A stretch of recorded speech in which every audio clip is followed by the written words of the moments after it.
Te presentamos la entrevista del día en este país. Bienvenidos al Bazar.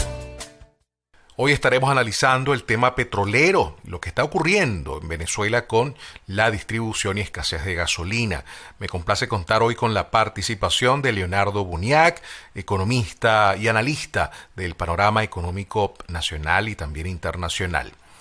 Leonardo, quiero preguntarte, hay una gran expectativa en medio de la opacidad que define al gobierno de Nicolás Maduro. Circulan muchas informaciones, aunque no hay claridad sobre su veracidad. ¿Qué opinión te merece la confiscación reciente de buques que traían gasolina para Venezuela, la elevada escasez de gasolina que se ha profundizado los últimos días y eso pareciera estar conectado con lo que está ocurriendo a lo interno de la industria petrolera? ¿Qué nos puedes comentar al respecto, Leonardo? Buenos días, Alexei, un saludo a todos tus radioescuchas. Mira, el gobierno de Estados Unidos confirmó la semana pasada, creo que el día jueves, la exitosa incautación por parte de la Armada norteamericana de un cargamento de gasolina que teóricamente tenía como destino Venezuela. Esto es una carga de combustible. Supuestamente pertenecía al cuerpo élite del ejército iraní, los llamados guardianes de la Revolución Islámica, del cual por cierto era líder el famoso Qasem Soleimani, que fue ejecutado en el mes de enero con un dron en la ciudad de Bagdad, Irak. Bueno, esta operación por lejos ha sido, se entiende, la mayor incautación, ¿verdad?, jamás realizada por la Armada norteamericana de productos procedentes ilegales de la República Islámica de Irán. Estos 4 buques que fueron interceptados, entiendo, tenían una carga combinada de 1.2 millones de barriles de productos como gasolina, diésel y otros, con una valoración más o menos cercana a los 250 millones de dólares que Irán obviamente aspiraba fuesen remunerados, fuesen pagados con oro de el Banco Central de Venezuela. Bueno, según la nota que uno pudo leer en su momento de la Casa Blanca, lo que se hizo fue básicamente ejecutar una orden de la Fiscalía del Distrito de Columbia, básicamente donde se pensaba que estos envíos a Venezuela estaban siendo gestionados por los llamados ejércitos de los guardianes, que es una organización militar persa que la administración de Donald Trump ha incluido en la lista de grupos terroristas a nivel internacional. Ahí obviamente el mensaje es sumamente claro. Si tú estás haciendo negocio con la Guardia Revolucionaria Islámica, pues tú estás teóricamente financiando el terrorismo global.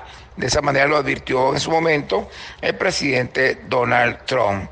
Lo cierto es que con respecto a Venezuela, que es el potencial cliente de esta fallida operación de venta, solo resta decir que este revés viene a empeorar la ya precaria situación de suministro de combustible que ya existe en el país. Recordemos nosotros que el parque refinador de Venezuela es un parque con una capacidad instalada para refinar aproximadamente 1.3 millones de barriles de combustible, productos refinados y otros, y lamentablemente está operando muy por debajo del 10% de su capacidad. Eso ha hecho obviamente que el problema del combustible en Venezuela sea algo tan complicado, afectando no solamente el normal desenvolvimiento de las actividades económicas del país, sino también áreas muy específicas como el transporte, por ejemplo, y carga de materias primas, productos intermedios, productos semielaborados, inclusive finales que van a los supermercados y también, por supuesto, afectando al venezolano de a pie del día a día. Como tú bien mencionas, Leonardo, PDVSA está en un nivel mínimo de producción desde el punto de vista histórico.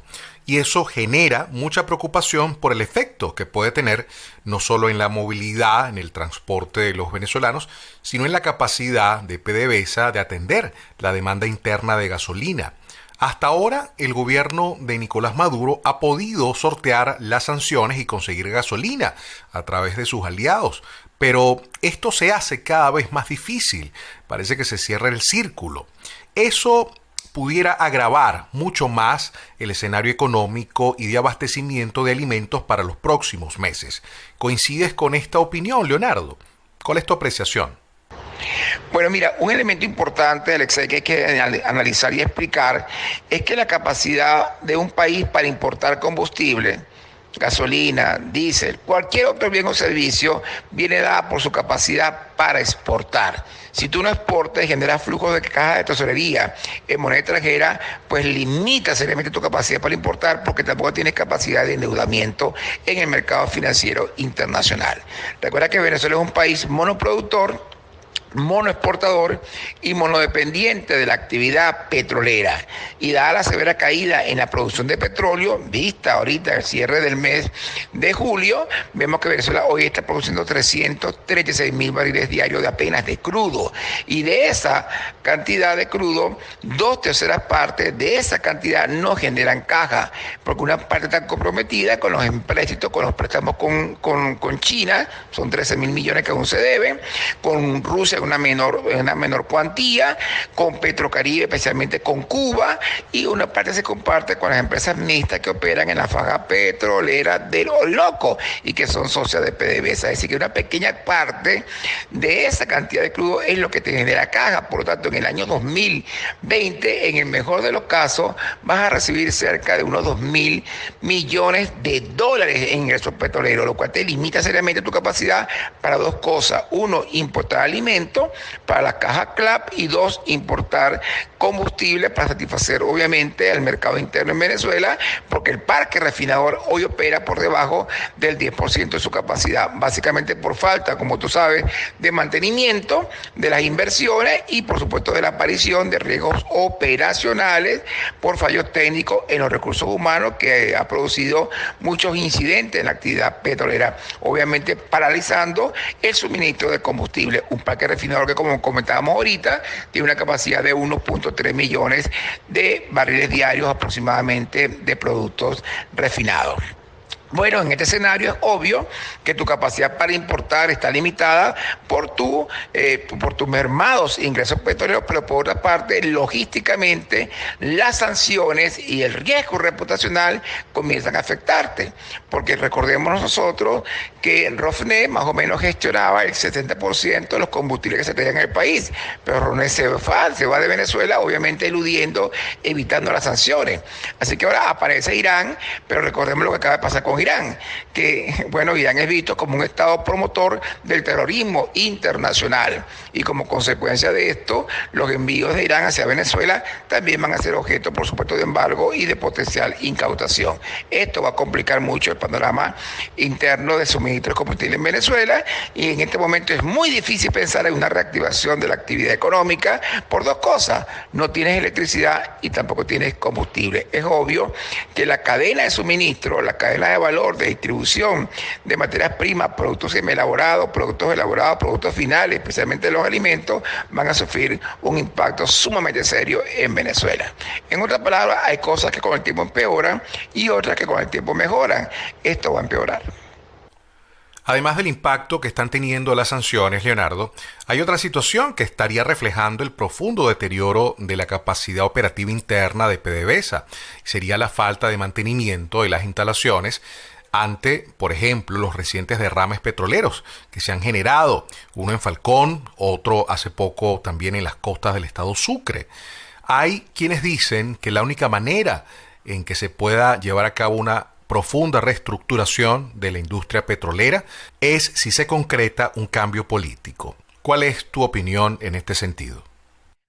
Mira, algo que yo creo que vale la pena mencionar es que la industria del petróleo, que es la industria extractiva más importante del planeta, invierte interanualmente cerca de 800.000 millones de dólares en mantenimiento de potencial de producción, en innovaciones financieras continuas, tecnológicas, en mejorar los procesos operativos, y básicamente con el objeto de evitar la materialización de riesgos operacionales, que son riesgos de naturaleza evitable, pero que obviamente se producen siempre en los momentos más inesperados.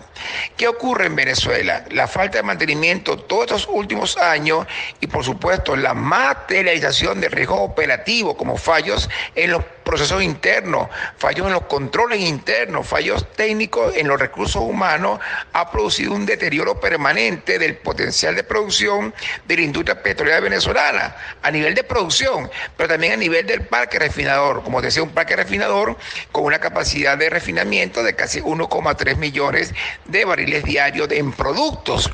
Y recordemos que tenemos el complejo refinador Paraguaná, con 3 grandes refinerías, donde se incluía Muay, en Cardón, en Bajo Grande, con una capacidad de 949.000 barriles diarios.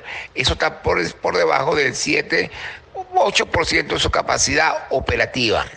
Sin meter el Palito, sin meter San Roque, sin meter la refinería de Puerto La Cruz, que todo suma más de 1,3 millones de barriles diarios. Bueno, lamentablemente, con mucha tristeza, ese parque refinador completo se ha reducido a mínimo por la falta de mantenimiento, la falta de inversión, ¿verdad?, de actualización, de modernización, y más allá de eso, por los fallos técnicos en los recursos humanos que introducen permanentemente elevados riesgos operacionales. De allí los derrames, de allí los incendios, de allí las explosiones, como recientemente acabamos de ver el cierre del Palito por un tema de una válvula de escape que lamentablemente se deterioró. Entonces, bueno, ¿qué pasa? Al final la gran película es cómo tú resuelves esto. Pues tú le quieres inversiones por encima de los 100.000 millones de dólares. Y eso no es posible en el escenario actual político que tiene Venezuela. ¿De qué estoy hablando? Hoy Venezuela tiene desafíos geopolíticos sumamente importantes. Venezuela es percibido, y esto es importante decirlo, no lo digo yo, es un tema de percepción internacional. Pues Venezuela es percibida como un Estado que es permisivo en práctica de corrupción y en práctica de legitimación de capitales, de lavado de dinero. Es una percepción internacional, y eso ha cerrado por completo los mercados financieros de deuda. Eso ha cerrado la inversión extranjera internacional que debería venir a la industria petrolera. Y por supuesto, la situación de default, de incumplimiento en el pago de la deuda, también ha cerrado las posibilidades de financiamiento internacional. En otras palabras, el gran desafío geopolítico es cambiar esa percepción de riesgo internacional, y eso no va a cambiar si no se produce un cambio político en Venezuela. En otras palabras, lo que te quiero decir es que es imposible un cambio económico, es imposible un cambio en el perfil competitivo de la industria petrolera venezolana sin un cambio político.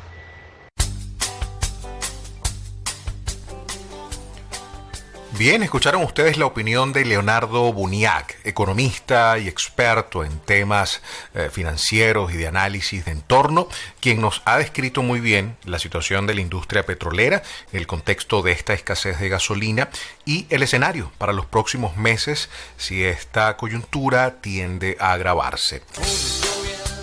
Para conocer más del programa En este País, visita nuestras cuentas en redes sociales, en Twitter e Instagram como @enestepaísradio, en Facebook En este País, programa radiofónico, y en la página web enestepaís.info.